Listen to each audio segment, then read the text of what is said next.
Welcome back, Todd Jeffries and Don Pryor. Hey, hi. Let's give them some business. How about this? Governor Greg Abbott teasing, actually more than a tease. He's about to make a big announcement opening up more business. He tweeted this out last night. Texans have continued to keep COVID under control. The hospitalizations, the number of new positive cases, and the positivity rate remain contained. And today was one of the lowest for fatalities in a long time. He says, I'll be announcing more openings soon. Cheers. So sounds like we may be opening up some of our bars, possibly. We'd love to get your reaction at 512-836-0590. That's good news for a lot of folks, that work in the entertainment district here in Austin. We'll see, what kind of restrictions are going to be placed upon it. I'm sure it's not just going to be wide open, everybody go, and like nothing has happened. But it's great news. And, of course, it's not official, but I think if you've got any brains at all, you can see that was pretty obvious. Now, also in the business world, and this is definitely business because it has to do with your tax dollars. And you remember Austin voters, were tricked to say no to that big audit on the ballot a few years ago. We wanted a full citywide audit to try to uncover, stolen or lost money. Or just undiscovered money. Absolutely. Yeah. Well, have you heard about the former Austin Public Library employee that's accused of stealing $1.3 million in printer toner money? How about this? His name is Randall Whited. He was charged with a first-degree felony theft for allegedly stealing more than $1.5 million worth of printer toner from the Austin Public Library. Brian Malloy is the chief investigator for the City of Austin's Auditor's Office, and he says it's one of the biggest fraud case investigations that this city has ever seen. Probably the biggest fraud case the City Auditor's Office has ever investigated by about twofolds. It took a few months to get definitive proof that he was, in fact, stealing toner. So we were just trying to figure out how we could measure what was appropriate use and what was necessary use. He had been specifically coached on not coming in early because no one's there to see what he's doing. And he was holding 2 boxes of printer toner. There was other camera footage showing him putting it in the trunk of his car, with some years spending over $300,000 on printer toner, which, by the way, is more than the entire rest of the city would spend on printer toner in that same time frame. They just gave up on doing their job, or they didn't do it seriously. They just rushed through it. And that's how he got away with it for so long. It's shocking that it was missed. It's shocking that it was missed by multiple people. There wasn't just one person approving his purchases. Man, if we would have caught this guy years ago, this goes back to 2015. If we would have caught him years ago, we would probably have the money for a police cadet academy.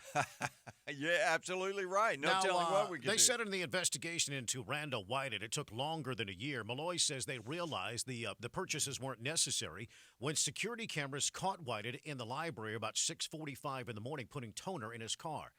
And this is the problem I have with this story right here. One, this guy's a crook, no doubt about it. But they didn't realize the purchases weren't necessary until the security cameras caught him putting it in his car. Right. You didn't notice the line item for several years, spending 10 times more than that department needed in toner? Who's checking? Well, apparently nobody's watching, right? Good point. Now, in the report, it states that Whited had access to more than 10 library credit cards. Why? Man. Well, allegedly, he used them, to over-purchase toner, stealing it, and then reselling it online and putting the money in his cash. This guy was like a mobster, buying liquor, bringing it through the front door, and selling it at the back door. Now, White began working for the library system in 2007. Malloy believes that the bulk of the stealing happened between 2015 and 2019. Wow. 4 years unchecked. Now, Malloy says a lack of procedure and policies at the library allowed this to happen. And listen, you've already got an incredible library that you spend a lot of money on. In a statement to Fox 7 News, the Austin Public Library said, in part, they take fraud seriously. No, you don't. No, you don't. No, you do not. You do not take fraud seriously. You allowed this to happen under your nose for too long. Yeah, it wasn't a matter of this guy just going into the warehouse and taking toner. An interesting point there, ordering this stuff when it wasn't even needed, and that's going unnoticed. Yeah, unchecked. Yeah, so it's... Yeah, they added that they updated their purchasing operations system. They've reduced the number of employees who have access to city credit cards and are providing extra budget training for the staff. Got to train them not to steal. Yeah. Jump in here at 512-836-0590. Now, Malloy says the next steps for Auditor's Office are to follow up on any disciplinary action that needs to be taken on the city side. There could be other people getting in trouble with this. There could be other people involved. Sure. This guy got greedy. He is set to be arraigned on October the 13th. It That's does. the word. It does make you think. Okay, if this can happen, then what else is going on? And as you brought up in the beginning, further justification for a city audit. I mean, that the fact that we voted that down still just boggles my mind. Yeah, that city audit would have only cost a couple of $1 million. Yeah. In fact, it would have been paid for by the money they found, a percentage of the money they found. Yeah. And I'll go on a limb and say that I bet they would have found $100 million in wasteful spending. Sure. $100 million. Look. I mean, we had wasteful spending going on here. With the money they could have found in an audit, we could have solved our homeless crisis. We could have kept some cadet academies up and running. Who knows? Yeah, not But only wasteful spending here, but also theft at the same time. No doubt.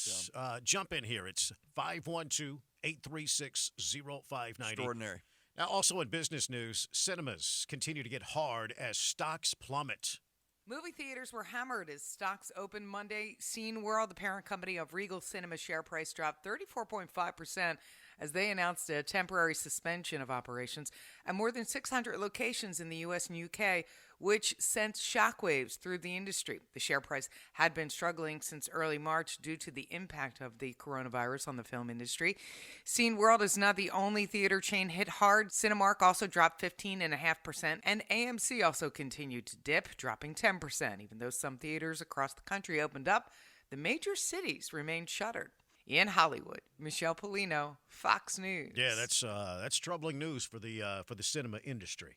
Well, I heard it described this morning as like a grocery store opening up with no groceries. I mean, it was kind Nothing to sell. Yeah, there's no nothing movies to watch. sell. There's a new release here and there, but nothing that is really resonating with the public and making us come out in droves right now. And those big companies like Cinemark and Regal Cinemas, they're so big.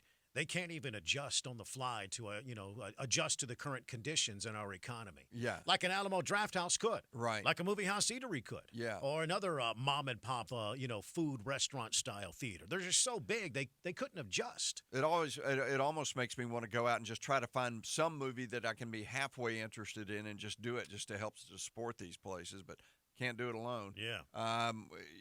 We've got to get people to relax and go back and we've got to get the new movies out because there's a lot of great stuff that's out there just waiting to be in front of us, and it's just not feasible to do that right now. I don't think they're making anything right now. I don't think you're ever going to see those massive productions anymore. I don't know. It's going to be tough to see. 624 here on the Todd and Don Show. The IRS has been ordered to send $100 million in $1,200 stimulus checks to prison inmates. A federal judge has ordered the Internal Revenue Service to pay out $100 million worth of $1,200 stimulus checks withheld from inmates. And Forbes reports at least 80,000 inmates were eligible as of May. The ruling by the U.S. District Judge Phyllis Hamilton likely expands that number, and unlike a 2009 stimulus program, Congress did not explicitly exclude incarcerated individuals into the CARES Act. Wow. Well, they're going to be stocking up on Cinnabons and cigarettes, ho-hos. Yeah, exactly. Things like that. Kit Kats. Going to have a lot of people stocking up on the snacks inside the jail, man. Well, I mean, if you think about it, some of these men or women, they may have family on the outside that they got to pay rent for. Well, I mean, yeah, that's right. I mean, but on the surface, it sounds kind of rough. It does. It's troubling. And, the fact is as you maybe we're kidding about it, but they do some spending while they're there in jail. They buy, articles of well, maybe not clothing. Most of them are wearing the same thing, but things like shoes, running shoes, things like that, depending on how much freedom you have. And, odds and ends, hose, underwear, whatever. Snacks, but on the surface it sounds like really 626 here at KLBJ. The Todd and Don Show.